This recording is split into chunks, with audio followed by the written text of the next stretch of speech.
This is the Listening Tube. Hello and welcome. Thank you for putting your ear to the Listening Tube. I'm your host, Bob Woodley. On this episode, we'll hear about the man who invented the Singer sewing machine and what a slut he was, why Thomas Edison was a copycat, and faith. But first, Not the headlines.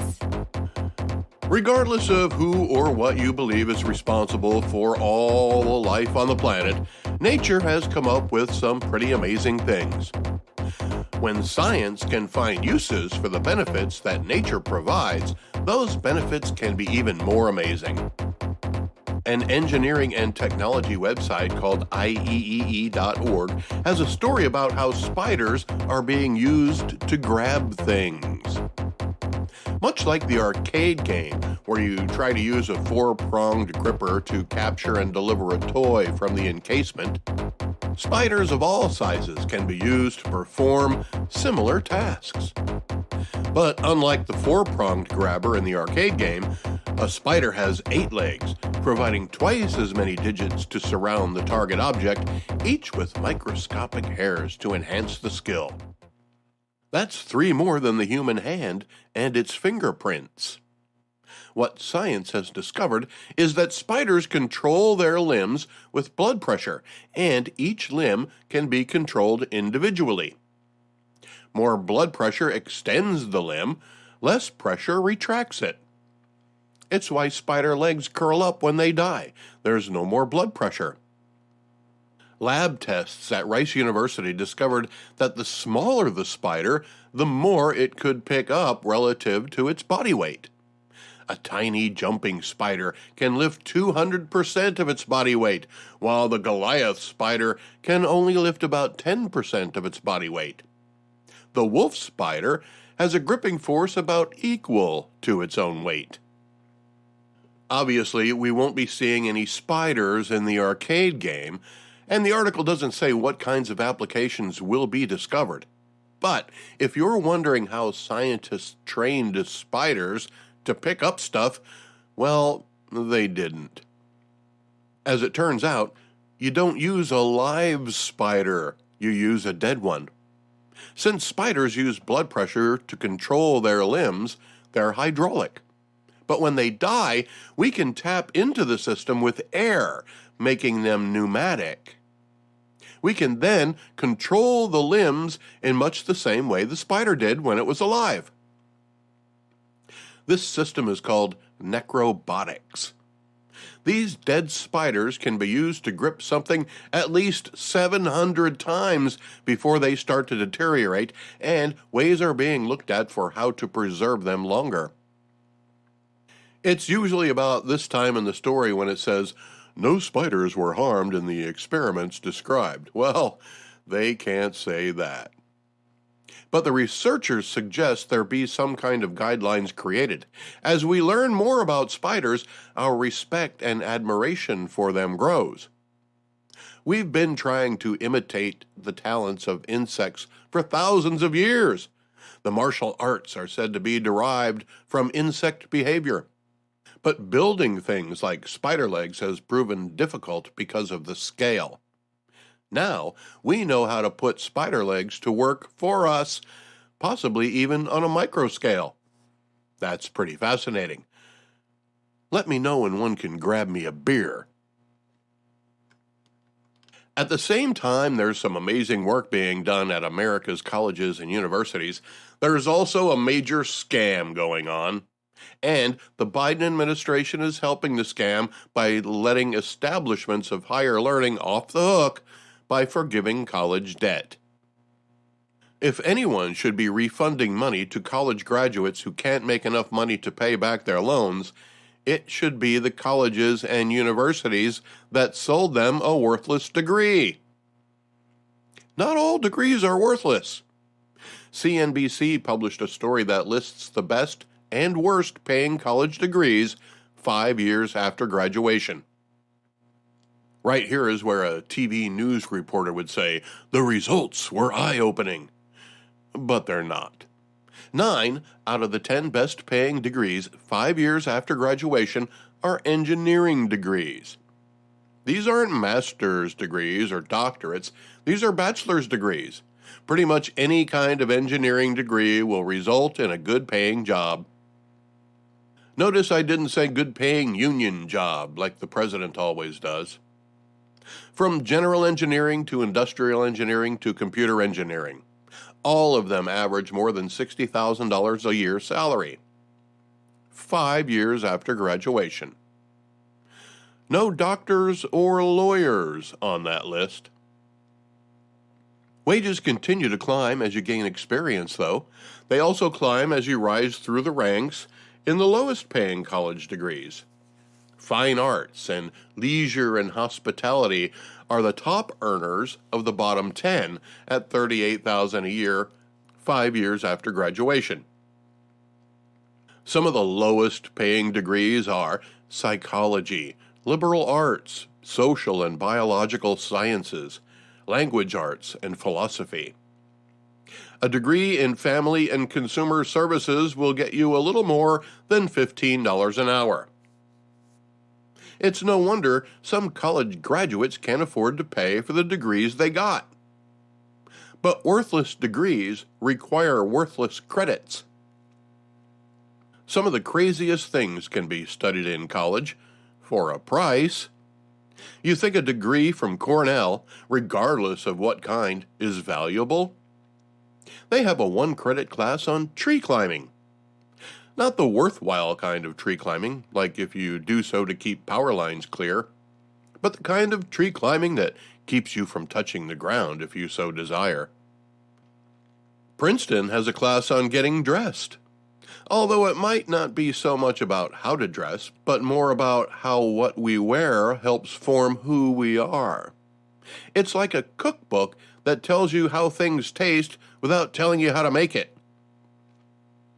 You could study Lady Gaga at the University of South Carolina. You can earn college credits for studying television shows and even the individual characters in the shows. One college even had a course on the art of walking. This combined the rare quality of walking with the high-demand wisdom of philosophy. So how do our colleges and universities get away with charging so much for a defective product? And why do they keep getting away with it? I have no idea, but then I'm not a college graduate. Maybe the best thing you can do before you choose a major for college is ask an economics professor. They can help you do a cost analysis that will determine if the degree you wish to pursue is worth the investment. That way, you'll know what you should expect to receive in compensation throughout your career, what kind of return on investment you'll be getting, and you can also factor in the amount of time it will take you to get the required credits, how much they'll cost, the value of the time you invest in getting the degree, and what kind of income you'll need to pay off your student loans within a reasonable amount of time. I recommend you find someone with a degree in economics because there's a good chance there's one out there who's having trouble paying his rent. Let's go back through the listening tube. This week in 30 BC, Cleopatra the Seventh Philopator, the last ruler of the Egyptian Ptolemaic dynasty, commits suicide by means of an asp bite. Until then, she wasn't known for any asp kissing. Some make it more dramatic by saying she put an asp to her bosom, but there's no proof of that. In fact, a story about Cleopatra's life on Genie.com claims the snakebite was found on her arm. Either way, Egyptian religion at the time dictated that anyone who dies from a snake bite automatically gains immortality. Well, it certainly seems to have worked for Cleopatra. Or it could be the incredibly insane life she lived. The mistress of Julius Caesar and Mark Antony, at different times, of course, all while married to her little brother because Egyptian law said a queen could not rule without a king. but she would become the Queen of Kings, loved by the Egyptian people and not so much by the people of Rome. It was the death of Cleopatra that marked the end of the pharaohs and the beginning of the Roman Empire. 30 BC. Now, let's jump ahead a bit to the country that is now home to the seat of the Roman Empire. About 1,200 years later, this week in 1173, construction begins on the campanile of the Cathedral of Pisa, now known as the Leaning Tower of Pisa. That's right. Long after the Roman Empire built grand arenas, sprawling cities, and aqueducts to supply water to the citizens, long after they mastered the arch and how to build roads, they began building the Leaning Tower of Pisa. It will take 200 years to complete. By the time construction workers finished the second floor, it had begun to sink on one side. As luck would have it, for the building at least, the Republic of Pisa was often at war with other districts, delaying the construction of the building. This gave the soil underneath time to settle under the newly added weight. Nearly 100 years later, in 1272, construction resumed. To compensate for the sinking of one side of the tower, they built one side taller than the other, to straighten it out. So the Leaning Tower of Pisa doesn't lean one way, it leans two ways. The seventh floor was finished in 1319, and the top, where they keep the bells, was added nearly 200 years after the tower was started in 1173. The bell tower is one of three buildings that make up the Cathedral of Pisa. The other two turned out fine. This week in 1553, Michael Servetus is arrested by John Calvin in Geneva as a heretic. This Michael Servetus was one smart cookie. He was a theologian, a physical doctor, a map maker, and more. He was an expert in math, the weather, medicine, and pharmaceuticals. He was the first person to correctly describe pulmonary circulation and how the heart pumped the blood through vessels. This Spaniard studied the Bible in its original languages. A very learned man indeed. He was also a critic of government and society's failures. But then he said some things that made even Martin Luther blush and was accused of being a heretic. He was ultimately sentenced for denying the Trinity and his opposition to infant baptism. He thought he was safe in Geneva because at the time the worst punishment a non-citizen could receive was banishment. But they changed the rules for this Renaissance man. He was burned at the stake atop a mound of his own books. Even after all that, his last words were reported to be, "Jesus, Son of the eternal God, have mercy on me." Despite the others using religion to persecute him, he maintained his devotion. We'll have a little bit more about faith later in the program. This week in 1851, Isaac Singer is granted a patent for his sewing machine. He didn't invent the sewing machine, though, but his design was more practical and easier to use than the industrial sewing machines of the day. 5 years later, Singer and other sewing machine makers were disputing patents for different mechanisms necessary to make them work. They were all accusing each other of patent infringement and met in Albany, New York to hash out the differences. What they ended up doing instead was a groundbreaking agreement. They would pool their patents and work together to create the best sewing machines possible. Employing the method of interchangeable parts, the Singer Company was able to drop the price of a machine from $100 to $10. Even at a price of $10, which is the equivalent of over $300 today, sales soared after the sewing machines were offered on a payment plan and by accepting trade-ins.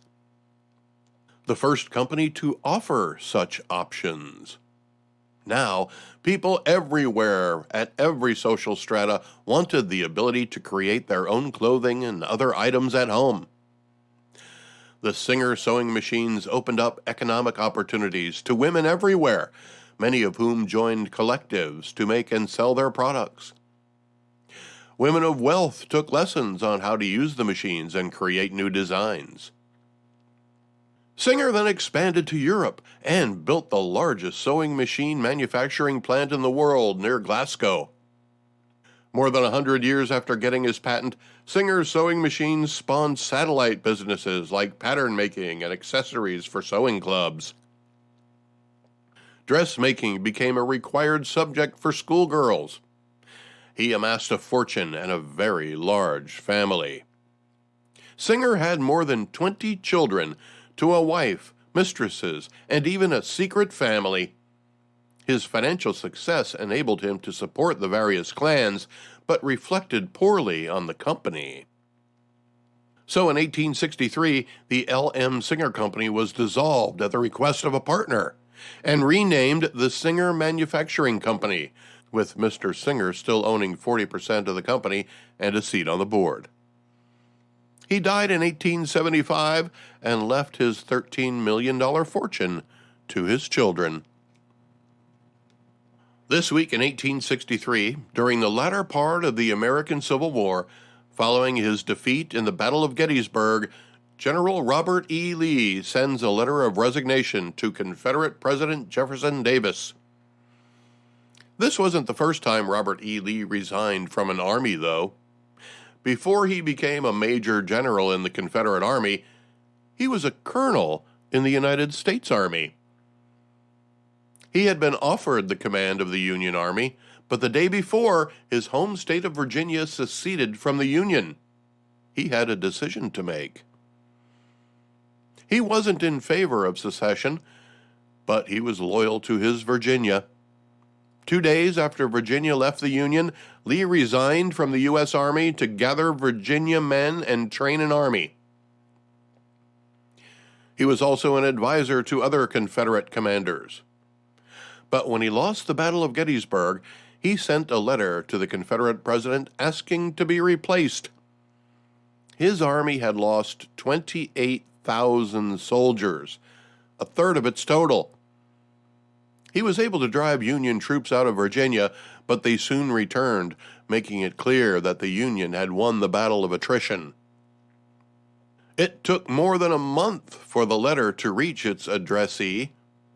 The Confederate president refused the general's request, writing back, "to ask me to substitute you by someone more fit to command, or who would possess more of the confidence of the army, is to demand an impossibility." Today, General Lee is remembered as an orange car from a television show. This week in 1876, Thomas Edison receives a patent for his mimeograph. The mimeograph is the predecessor of the photocopier.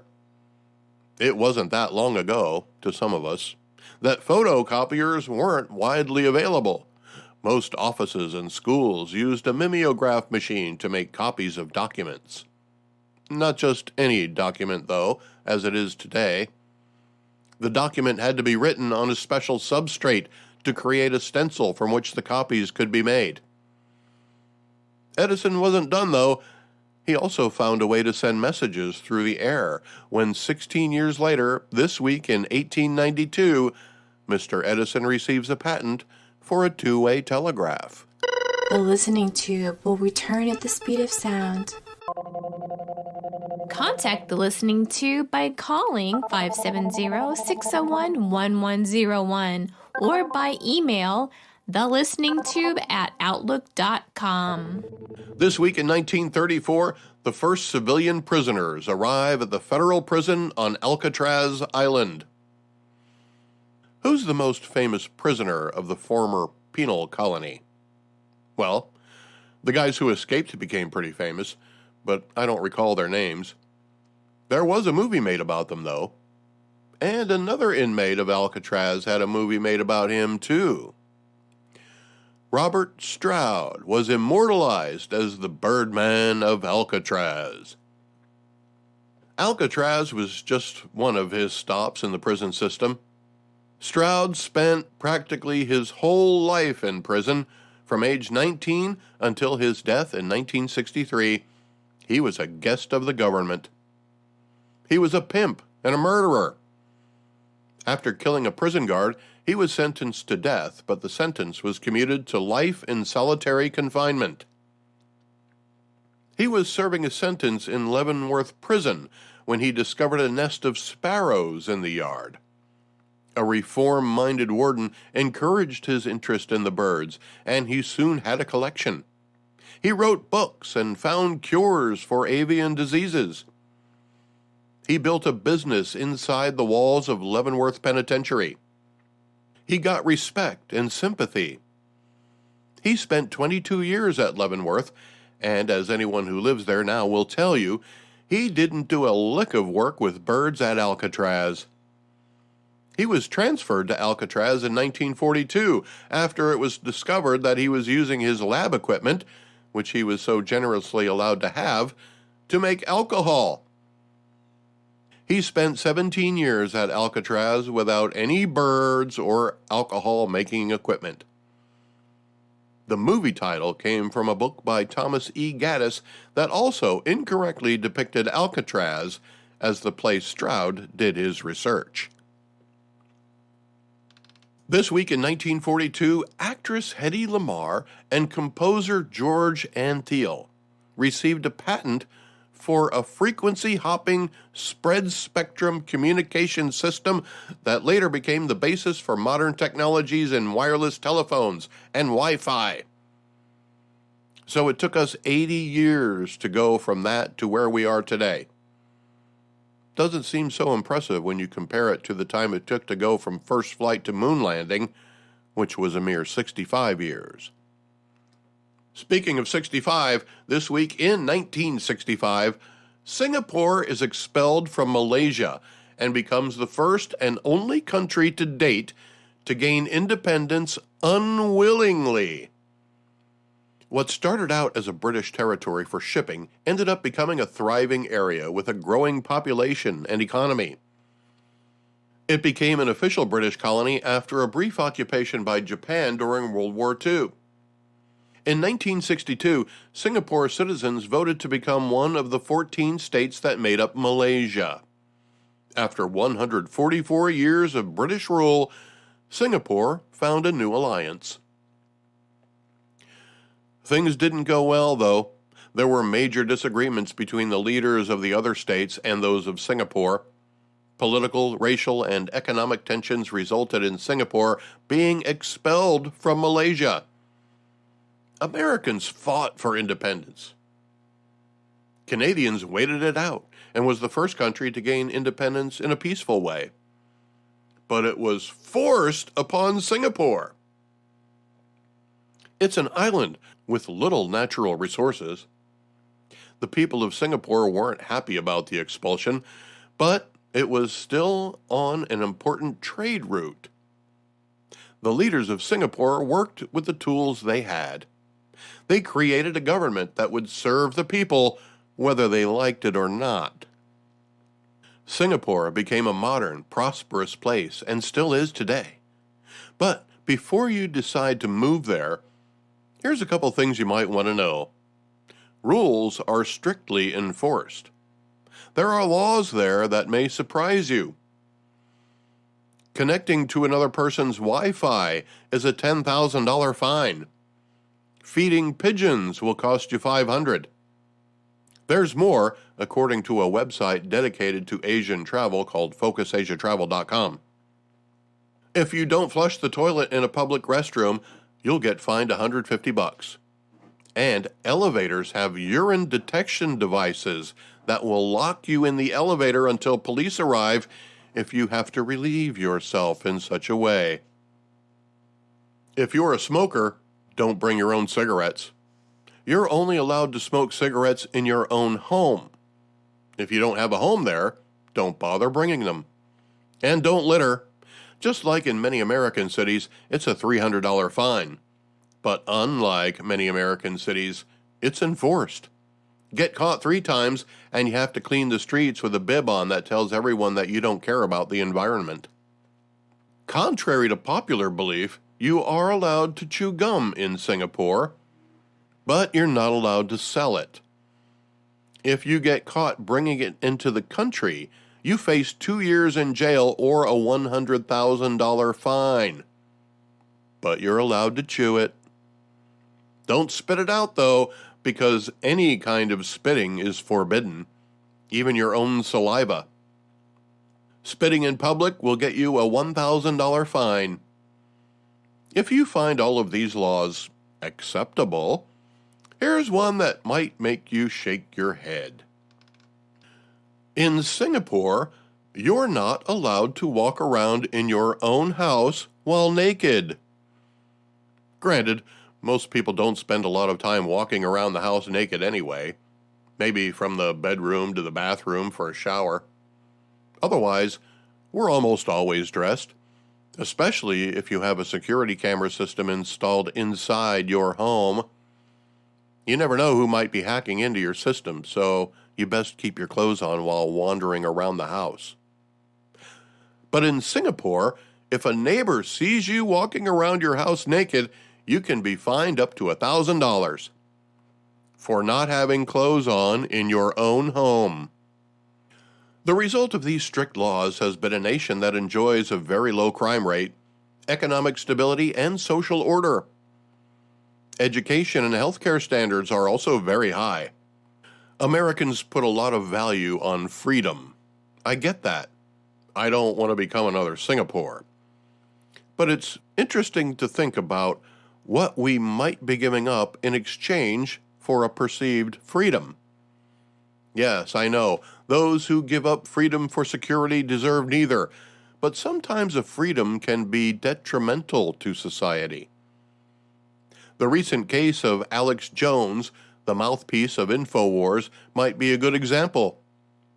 Here's a guy who used his freedom of speech to present to the public a theory that a school shooting never happened. He's welcome to express his doubts about what happened that day, but when you refuse to acknowledge the truth and keep making up more lies to bring discredit on innocent people, you cross the line of freedom into the realm of libel and slander. Believe me, I don't think the government system of Singapore is the answer, but a closer look at what freedoms we have might be in order.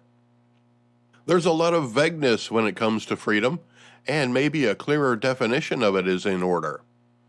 Our Constitution is a great starting point, along with the Bill of Rights, but there seems to be a lot of people today who have a broader definition of freedom than the rest of us.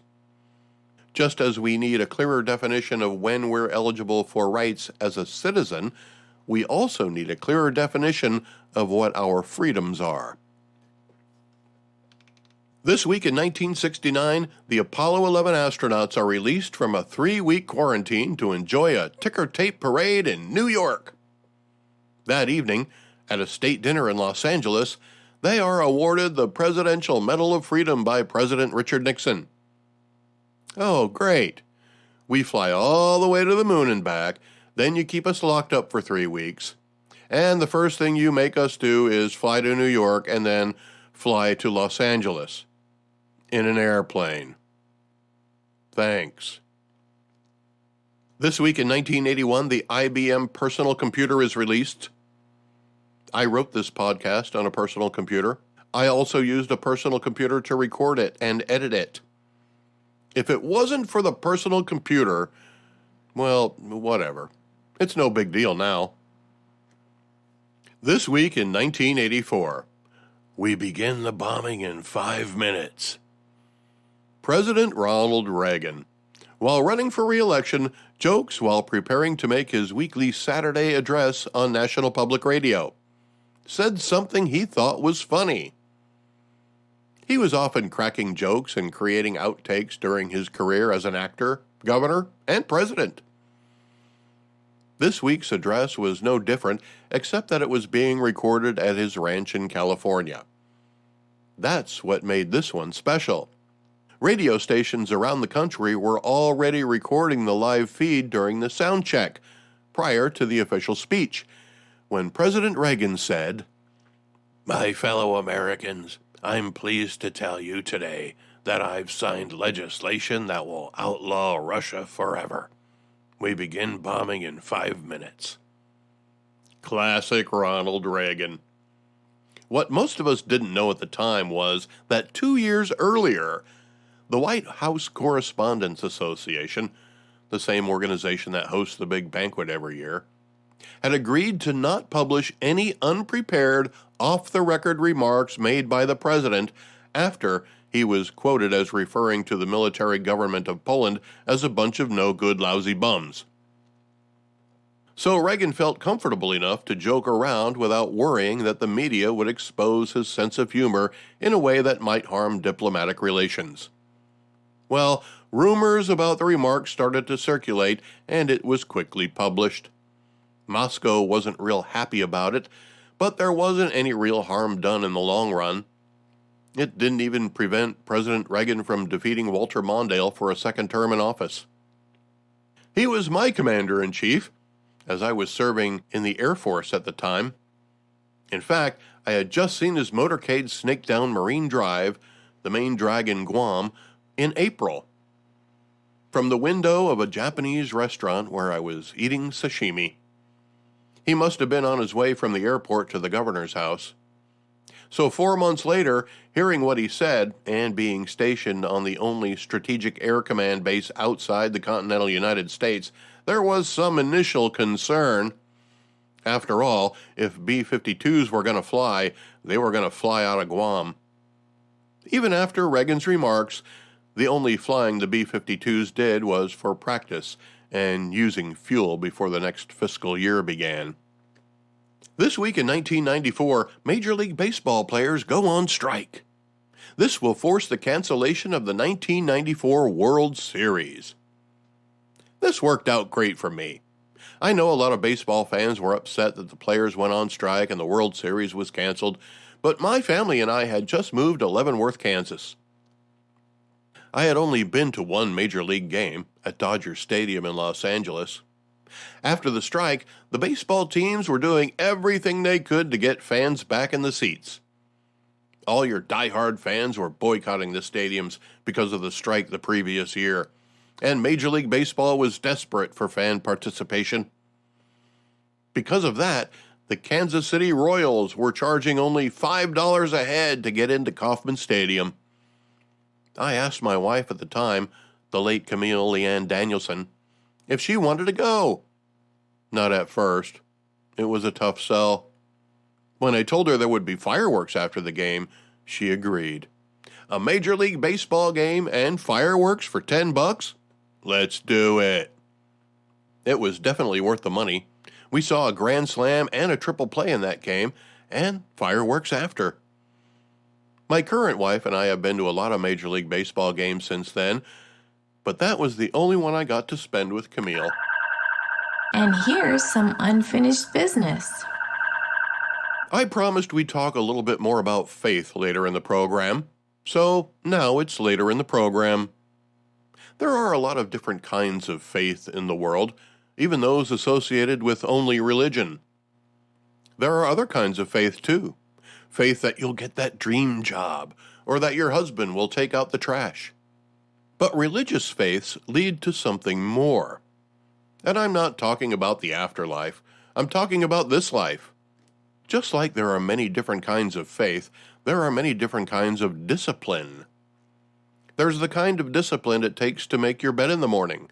There's a certain kind of discipline it takes to play a musical instrument. There's a certain kind of discipline you learn by serving in the military. There's a certain kind of discipline that comes with religious faith.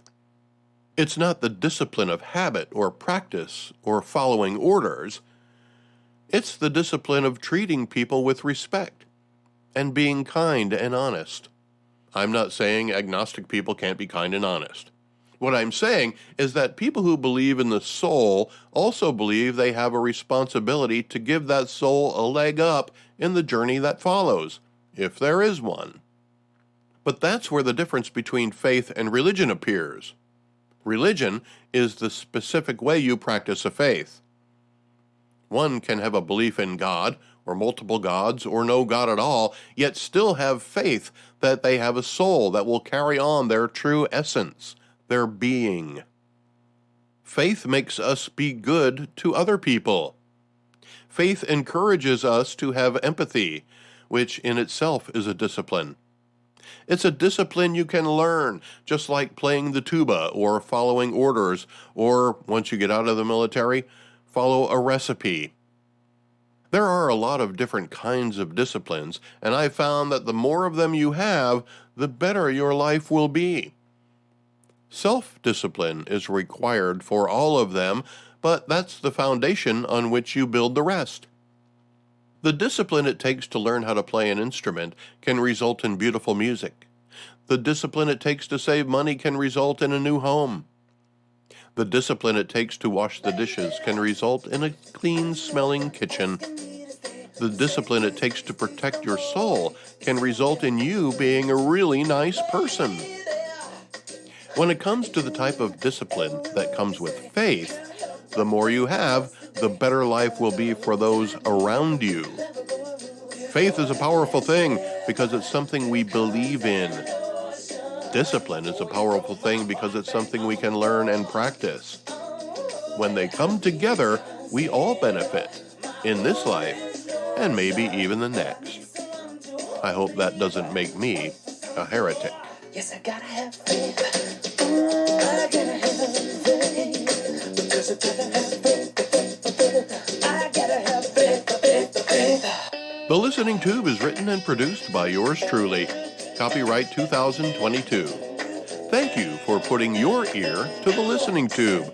I'm your host, Bob Woodley, for Thou Ad Infinitum.